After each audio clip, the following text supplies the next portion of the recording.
मैं एक ऐसे मतवस्त तबके के घराने में पैदा हुई जहां भूख बीमारी को कोढ़ की मर्ज की तरह खूब छुपाया जाता है। ज़ाहरी सफ़ेद पोशी इंसान को घुन की तरह खाने लगती है। अब्बा भी हालात की भारी पाटों के बीच मुद्दत से पिस रहे थे मगर उफ तक नहीं करते थे।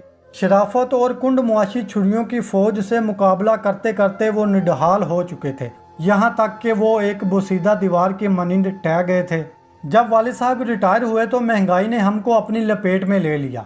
सोने पर सुहागा के उन्हीं दिनों तारीखी सैलाब ने भी रही सही कसर पूरी कर दी। एक पेंशन याफ्ता मदरसा माँ और 6 बच्चे सैलाब के तंदरेले से बुरी तरह मुतासर हुए। 2 बच्चों की तलीम रही एक तरफ, अब तो मसला दाल रोटी का था और कोई जरिया मुआश भी ना था। बड़े भाई कॉलेज में ज़ेरे तमीर थे और मैट्रिक के बाद मैंने 2 साल सिलाई का डिप्लोमा किया था मगर कहीं नौकरी नहीं मिल रही थी। उन्हीं दिनों हुकूमत की जानिब से देहातों में कुछ दस्तकारी के स्कूल खोले गए। ये ऐसे दूर इफ्तदा इलाकों में थे कि जहाँ से शहर से हुनरमंद उलमा जाने से कतराती थी। हमारा शहर एक ऐसी ही देहात से मुल्हिका था। अपने हालात को मद्देनज़र रखते हुए मैंने भी ये फैसला किया कि किसी देहात के स्कूल में मुलाजमत की दरख्वास्त गुजार दूँ।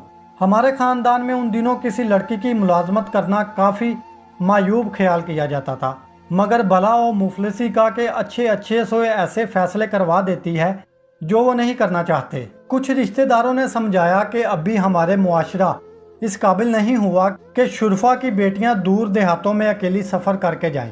मुझको मगर अपने घर के मुआशी हालात की फिक्र थी। हर किसी की सुनी अनसुनी कर दी। अब अब्बा को राज़ी किया तो उन्होंने अपने एक वाकिफ कार से कहकर एक दस्तकारी स्कूल में लगवा दिया।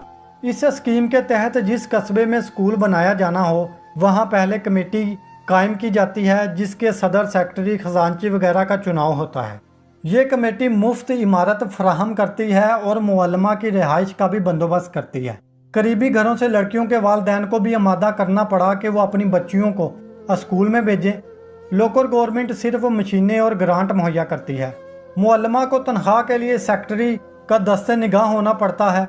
इस महफूज स्कीम का यही तर्ज था कि इसकी मुअल्लिमात मुकामी कमेटी के मेंबरान के रहमो करम पर होती हैं। मैंने वालिद साहब को साथ चलकर हमरा रहने पर आमादा किया और हिम्मत कर ली।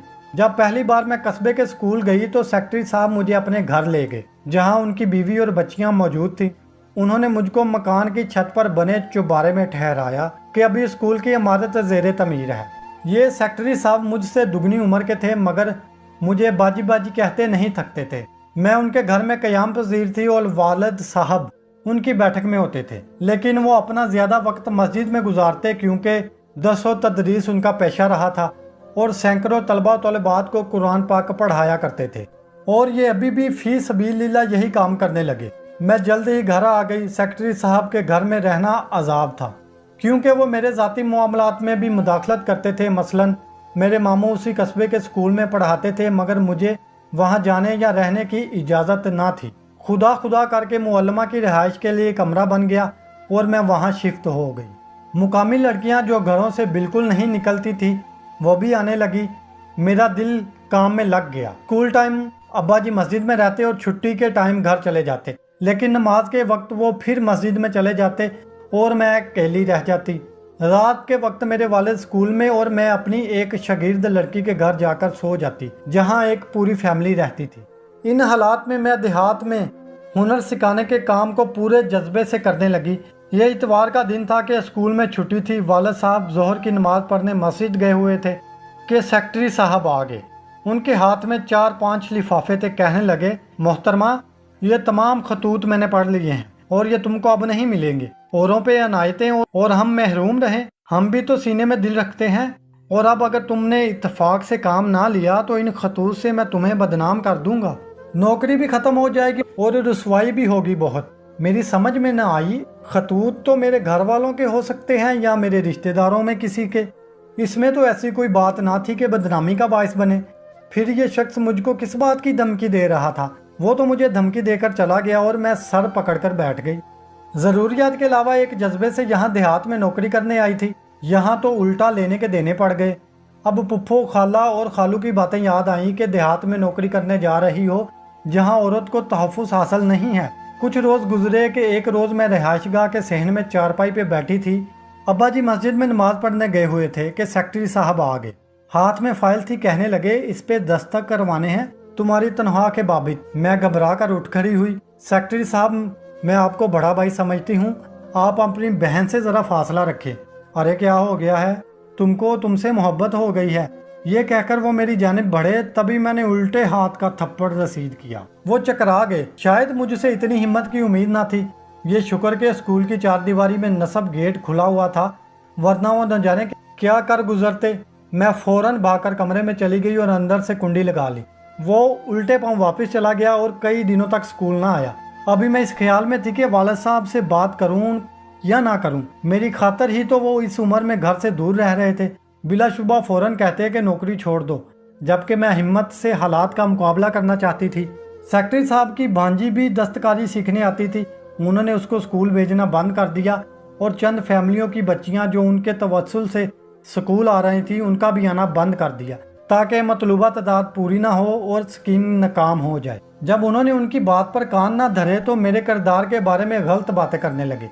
मकामी लोगों की नज़रों में वो ठीक आदमी ना थे, इसी वजह से उसके प्रोपोगंडों का असर ना हुआ, बल्कि उन्होंने तो दबे दबे लफ्ज़ों में कहना शुरू कर दिया कि उस्तानी तो अच्छी हैं और उसका बाप नेक आदमी है जो मस्जिद में बच्चों को बिला मुआवजा कुरान शरीफ पढ़ाता है, बेटी के साथ देहात में रहना कबूल किया है। इस सेक्रेटरी को बदलना चाहिए। स्कूल में 2 लड़कियां एक साबिक फौजी के घर से भी आती थी। मेरी हम उम्र थी, इसी वजह से मेरी सहेलियां बन गईं। दोनों शादीशुदा थी। परेशान देखा तो पूछा कि भाई क्या परेशानी है। मैंने भी सारी बात कह डाली और खदशा भी जाहिर कर दिया कि शायद अब वाले साहब मुझे नौकरी ना करने दें और वापस ले जाए। उन्होंने अपने शोहर से कहकर मदद करने की पेशकश की। बाकी लड़कियों ने भी सारी बात सुनी, वो भी परेशान हो गई। अगले रोज़ मैं वालिद साहब के साथ साबिक फौजी के घर गई। वालिद साहब ने उनसे तमाम अहवाल बयान किया। उस भले मानस ने मदद का वादा किया। अगले रोज़ सेक्रेटरी साहब ने मुझे नोटिस भिजवा दिया कि फ़िलहाल फ़ंड जमा नहीं हो रहा, अगर काम करना है तो बगैर तनख्वाह के करो, जब फंड मिल जाएगा तो तनख्वाह भी मिल जाएगी। इत्तेफाक से ये नोटिस वालिद साहब के हाथ में था कि फौजी साहब भी वहाँ आ गए। उन्होंने ये नोटिस पढ़ा। इस गैर ज़रूरी इकदाम पर वो सेक्रेटरी साहब के गले पड़ गए कि इस इलाके में जहाँ कोई आना पसंद नहीं करता, ये बच्ची रजा कराना आ गई है और तुम उसके साथ ये बर्ताव कर रहे हो, तुमको शर्म आनी चाहिए। उसी नेक इंसान ने कौंसल जाकर करारदाद पास करवाई और DCO साहब को रिपोर्ट भिजवा दी, जो उस तलीमी प्रोग्राम के निगरान थे। उन्होंने फौरी तौर पर फील्ड ऑफिसर मुकर्रर किया। ताहम वालिद साहब इस झगड़े से घबरा कर मुझसे इस्तीफ़ा दिलवाया और घर ले आए। अहले इलाका को अहवाल का पता चला तो सेक्रेटरी साहब पर बन आई। वो हमारे घर आए, वालिद साहब के पांव पकड़ लिए। मैं बाल बच्चेदार हूँ, खुदारा माफ़ी दे दीजिए। केस पुलिस तक चला गया या ऊपर कोई ले गया तो मेरे